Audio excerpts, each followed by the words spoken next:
Hello students, मैं Manoj Gupta, physics lecturer, आपका मेरी फिजिक्स क्लास में स्वागत करता हूँ। एक चैप्टर, इसका एक लेक्चर पहले हो चुका है, फोटो इलेक्ट्रिक इफेक्ट, प्रकाश विद्युत प्रभाव। उसमें कंटिन्यू हम आगे बढ़ते हैं और कंटिन्यू में हमारे पास टॉपिक है experimental study of photo electric effect, यानी प्रकाश विद्युत प्रभाव का प्रायोगिक अध्ययन।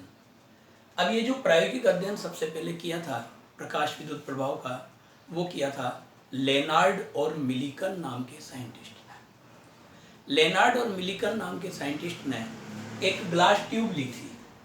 ये ग्लास ट्यूब, ये कांच की एक नली, विसर्जन नली भी कह सकते हैं हम इसे,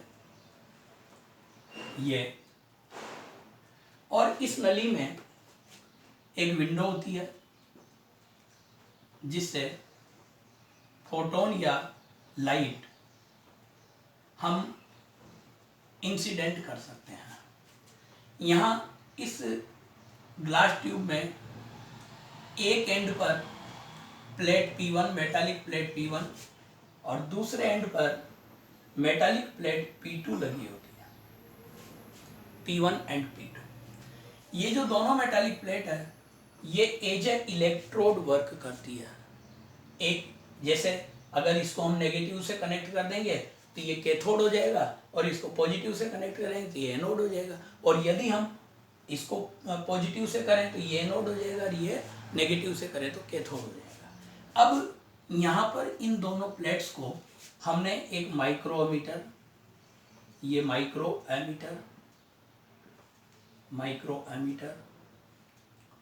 एक कम्यूटेटर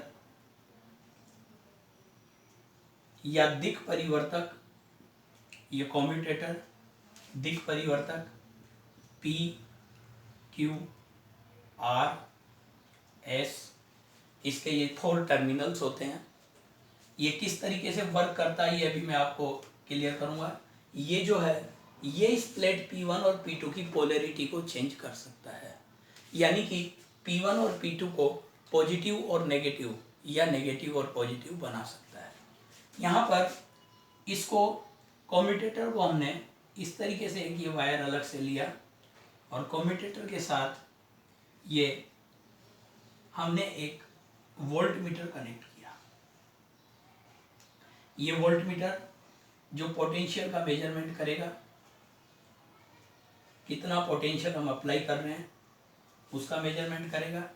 इसके साथ एक ये पोटेंशियल डिस्ट्रीब्यूटर, विभव विभाजक लगा रहता है। ये पोटेंशियल डिस्ट्रीब्यूटर है, विभव विभाजक। इस एरो को या इसको, ये जो हमारे पास हैंडल होता है, इसको अगर हम स्लाइड करें तो स्लाइड करने पर इसमें पोटेंशियल की वैल्यू चेंज होती है, और हम इसे एक सेल या बैटरी सोर्स से कनेक्ट कर देते हैं। ये इलेक्ट्रिक सेल या इलेक्ट्रिक बैटरी से कनेक्ट कर दिया।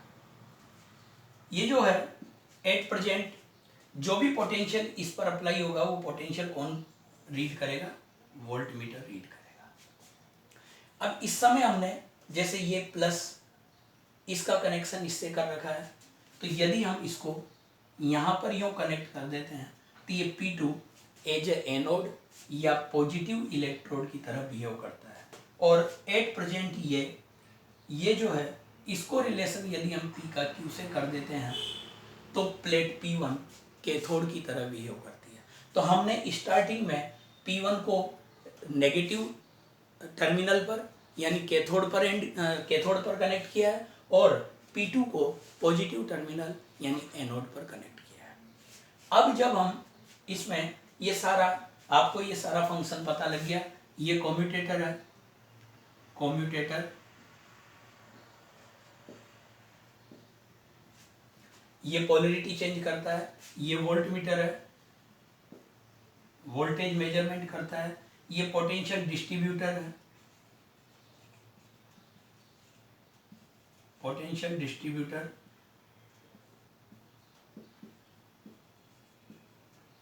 जो पोटेंशियल को चेंज करेगा। वैल्यू चेंज करेगा। ये सेल है हमारे पास, या ईएमएफ का सोर्स है जो हमें यहाँ पर ये इसमें इलेक्ट्रिक सेल पॉजिटिव और नेगेटिव पोलरिटी देगा। इस तरीके से बैटरी भी बोल सकते हैं हम इसे। ये बैटरी डिफरेंट सेल से मिलकर बैटरी बनती है। अब स्टार्टिंग में हम जब यहाँ पर P1 को नेगेटिव पर और P2 को पॉजिटिव पर कनेक्ट करके जब कोई फोटोन जो कि एक डेफिनिट फ्रीक्वेंसी और स्पेसिफिक इंटेंसिटी या स्पेसिफिक फ्रीक्वेंसी विशेष कर एक डेफिनिट दहली आवृत्ति से अधिक आवृत्ति जिसे कहते हैं अपन थ्रेशोल्ड फ्रीक्वेंसी से अपर फ्रीक्वेंसी वाली लाइट, स्पेसिफिक फ्रीक्वेंसी और डेफिनिट इंटेंसिटी की लाइट जब हम प्लेट P1 पर इंसिडेंट करेंगे तो ये प्लेट P1 इलेक्ट्रॉन एमिट करेगी, ये इलेक्ट्रॉन्स निकलेंगे। जब ये इलेक्ट्रॉन यहाँ एमिट होंगे, आपने P2 को इस समय पॉजिटिव पर कनेक्ट किया हुआ है तो ये P2 एज एनोड बिहेव कर रहा है, तो ये P2 इन इलेक्ट्रॉन्स को क्या करेगा, अट्रैक्ट करेगा। जब ये इलेक्ट्रॉन्स यहाँ अट्रैक्ट होंगे P2 से तो ऐसी कंडीशन में फिर करंट फ्लो होने लगेगी, फोटो इलेक्ट्रिक करंट, जिसको हम किससे मेजरमेंट करेंगे, माइक्रो एमीटर से। ये पूरी एक्सपेरिमेंटल स्टडी यहाँ पर इस एपरेटस से की जाती है। ये ग्लास ट्यूब है, P1 और P2 मेटालिक प्लेट है, इनको हमने माइक्रोमीटर, कम्यूटेटर, वोल्टमीटर और पोटेंशियल डिस्ट्रीब्यूटर और बैटरी से कनेक्ट किया है। बैटरी इन प्लेट्स को पोलरिटी देती है, पॉजिटिव और नेगेटिव। पोटेंशियल डिस्ट्रीब्यूटर इस P1 और P2 के बीच में लगने वाले पोटेंशियल को चेंज करता है। वोल्टमीटर उस पोटेंशियल की वैल्यू फाइंड करता है। ये कम्यूटेटर इनकी पोलरिटी को चेंज करता है, आइदर पॉजिटिव और नेगेटिव। P1 को जैसे पॉजिटिव भी बना सकता है, नेगेटिव भी बना सकता है। माइक्रोमीटर फोटो इलेक्ट्रिक करंट को मेजर करता है। तो इस तरीके से ये हमारे पास अरेंजमेंट है। जब इस पर स्पेसिफिक फ्रीक्वेंसी और डेफिनिट इंटेंसिटी की जब लाइट इस पर एमिट इंसिडेंट की जाती है प्लेट P1 पर, तो यहाँ से इलेक्ट्रॉन एमिट होते हैं और वो इलेक्ट्रॉन प्लेट P2 से, क्योंकि ये पॉजिटिव से कनेक्ट है, प्लेट P2 से अट्रैक्ट होते हैं और फोटो इलेक्ट्रिक करंट फ्लो होने लगती है। ये पूरी एक्सपेरिमेंटल स्टडी है। अब यहाँ पर हमारे पास फोटो इलेक्ट्रिक करंट की डिपेंडेंसी फाइंड की जाती है। तो फर्स्ट ऑफ ऑल हम जो टॉपिक ले रहे हैं इसमें वो है dependency of photo electric current on the intensity of light.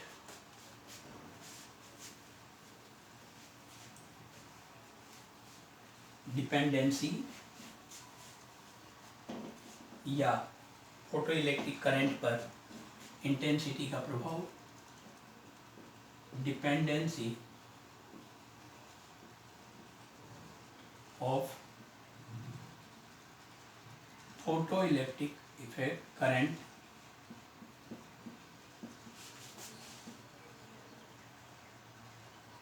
Photo electric current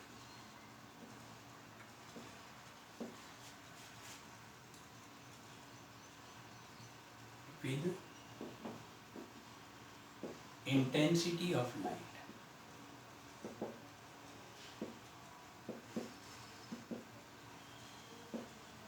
प्रकाश की तीव्रता के साथ प्रकाश विद्युत धारा में प्रभाव या प्रकाश विद्युत धारा पर प्रकाश की तीव्रता का क्या प्रभाव पड़ता है। तो बेटा एक बात यहाँ पर आती है कि प्रकाश की तीव्रता क्या होती है, what is intensity of light. तो पर यूनिट एरिया पर second incident energy of light is called intensity of light. किसी इकाई समय में इकाई क्षेत्रफल पर आपतित होने वाली प्रकाश की ऊर्जा प्रकाश की तीव्रता को व्यक्त करती है। यदि प्रकाश की तीव्रता बढ़ेगी, इंटेंसिटी बढ़ेगी, तो इंटेंसिटी बढ़ने पर second per unit area incident energy बढ़ेगी। यानी कि मेटालिक सरफेस पर ज़्यादा एनर्जी इंसिडेंट होगी, ज़्यादा एनर्जी पड़ेगी, ज़्यादा ऊर्जा आपतित होगी। अब जब ज़्यादा ऊर्जा आपतित होगी यानी मेटालिक सरफेस ज़्यादा एनर्जी एब्जॉर्ब करेगी तो ज़्यादा इलेक्ट्रॉन इजेक्ट करेगी। नंबर ऑफ इलेक्ट्रॉन्स इंक्रीज हो जाएंगे, इजेक्टिंग इलेक्ट्रॉन्स की नंबर इंक्रीज हो जाएगी। क्यों? क्योंकि अगर इंटेंसिटी आपने बढ़ा दी तो एनर्जी बढ़ रही है पर यूनिट एरिया पर सेकंड, जिससे निकलने वाले इलेक्ट्रॉन्स की नंबर बढ़ रही है। और जब इलेक्ट्रॉन्स की नंबर बढ़ेगी तो नेचुरल है फोटो इलेक्ट्रिक करंट की वैल्यू भी इंक्रीज होगी।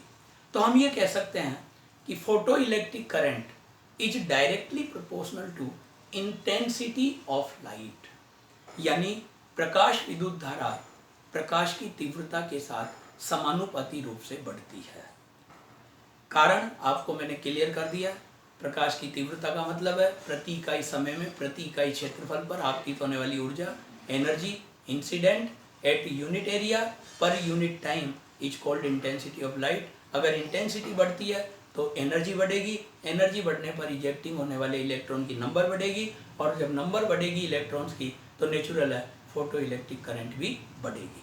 तो हम ये यहाँ पर इंटेंसिटी ऑफ लाइट के साथ यदि फोटो इलेक्ट्रिक करंट का ग्राफ देखें, ये इंटेंसिटी ऑफ लाइट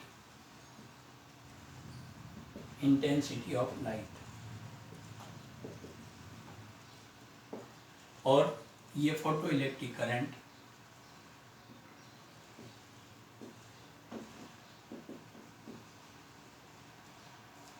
प्रकाश विद्युत धारा, ये प्रकाश की तीव्रता।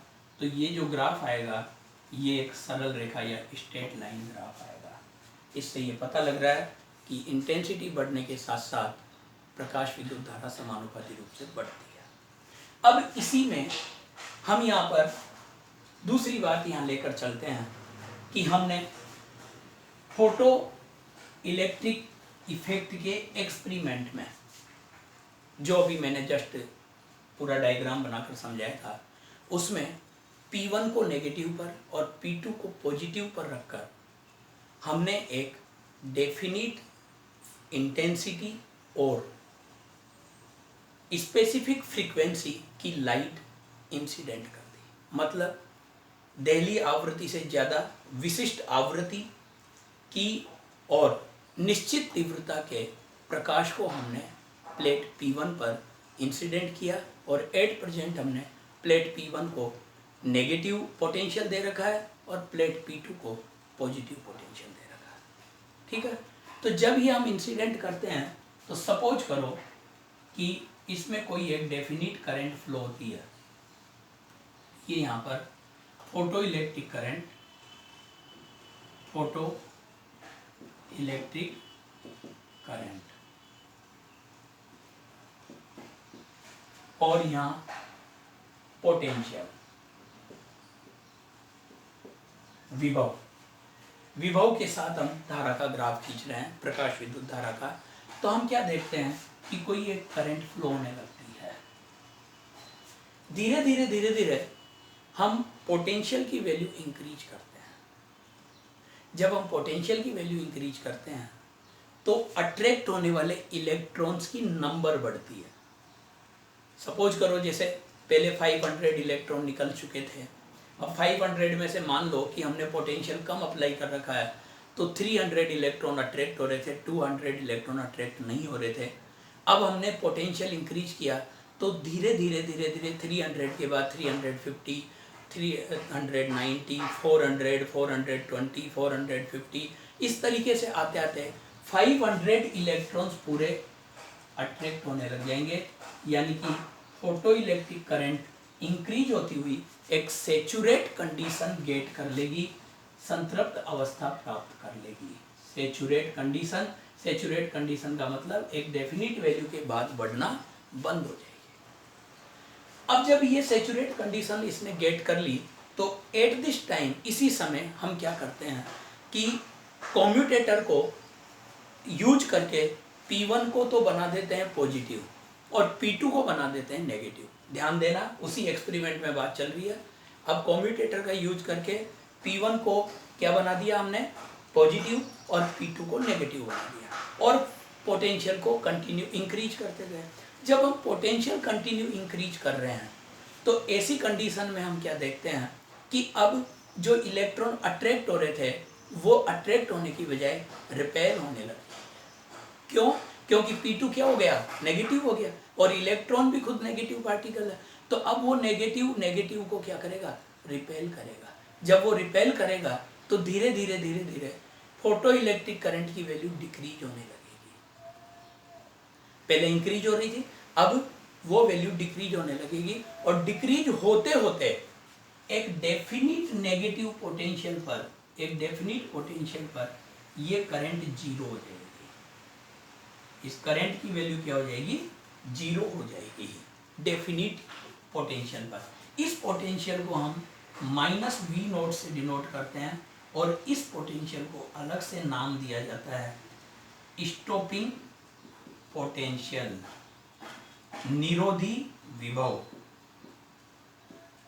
हिंदी में नाम है इसका निरोधी विभव, स्टॉपिंग पोटेंशियल। फिर हमने यहाँ पर इसी एक्सपेरिमेंट को इंटेंसिटी और इंक्रीज करके वापस स्टार्टिंग से रिपीट किया। ये लो इंटेंसिटी पर था, लो इंटेंसिटी।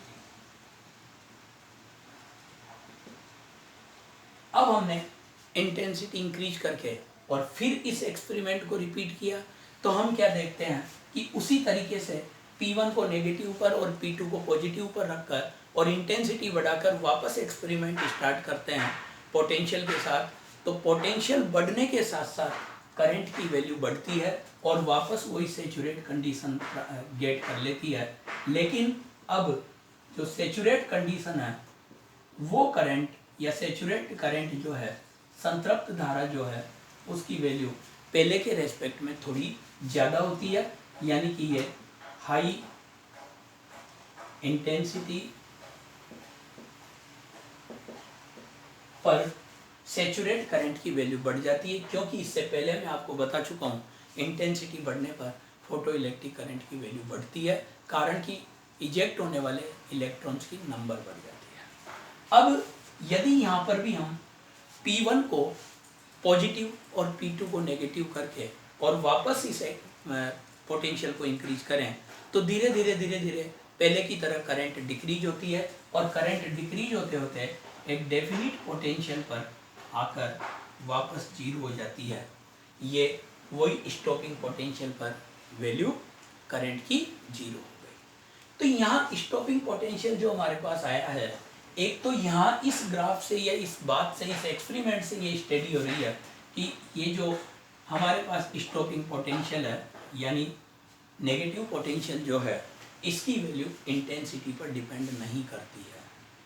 चाहे आप लो इंटेंसिटी लो, चाहे आप हाई इंटेंसिटी लो, इंटेंसिटी के साथ स्टॉपिंग पोटेंशियल पर कोई चेंज नहीं आएगा। ये एक स्टडी और हो गई।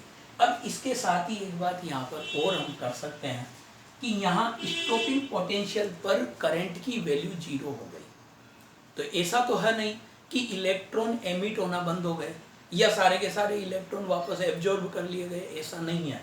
एट दिस टाइम, इस समय जो स्टॉपिंग पोटेंशियल है, ये इतना मैक्सिमम वर्क कर देता है या इतना वर्क कर देता है कि ये स्टॉपिंग पोटेंशियल जो वर्क डन करता है वो उन इलेक्ट्रॉन्स की मैक्सिमम काइनेटिक एनर्जी के इक्वल होता है। इट मीन्स जो इलेक्ट्रॉन्स की काइनेटिक एनर्जी है मैक्सिमम, यानी कि इलेक्ट्रॉन तो अपनी एनर्जी लेकर बैठे हैं कि हमें P2 तक रिस्ट करना, पहुंचना है, बट इस स्टॉपिंग पोटेंशियल ने वर्क किया, उस वर्क के कारण वो जो मैक्सिमम काइनेटिक एनर्जी है वो बैलेंस्ड हो गई, और बैलेंस्ड होने के कारण इलेक्ट्रॉन P1 से कहाँ तक नहीं पहुंच सके, P2 तक नहीं पहुंच सके। यानी हम यहाँ पर ये कह सकते हैं कि maximum kinetic energy of photo electrons, photo electron की अधिकतम गतिज ऊर्जा का मान work done by stopping potential EV not के इक्वल होगा।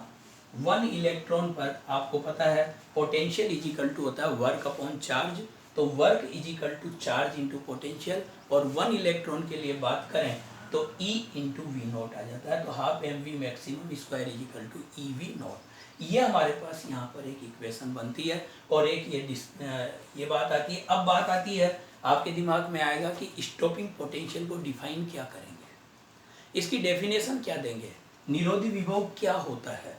तो आप सुन लीजिए, the negative potential at which photo electric current will be zero.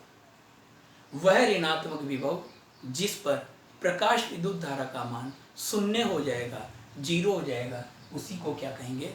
Stopping potential कहेंगे। यानी इस समय अगर आप फ्रीक्वेंसी बढ़ा दें, इंटेंसिटी भी बढ़ा दें इस समय, तो भी कोई करंट फ्लो नहीं होगी। ये बात आपके पास यहाँ पर है। और स्टॉपिंग पोटेंशियल की वैल्यू इंटेंसिटी ऑफ लाइट यानी प्रकाश की तीव्रता पर निर्भर नहीं करती है। और स्टॉपिंग पोटेंशियल से जो वर्क डन होता है वो maximum kinetic energy of photo electron के इक्वल होता है। यानी कि फोटो इलेक्ट्रॉन की अधिकतम गतिज ऊर्जा के बराबर होता है। क्या? स्टॉपिंग पोटेंशियल से जो वर्क डन होता है। सेकंड, इसमें हम स्टडी करते हैं effect of frequency of light on the photo electric current या dependency of photo electric current with frequency of light. Dependency of photo electric current with frequency of light.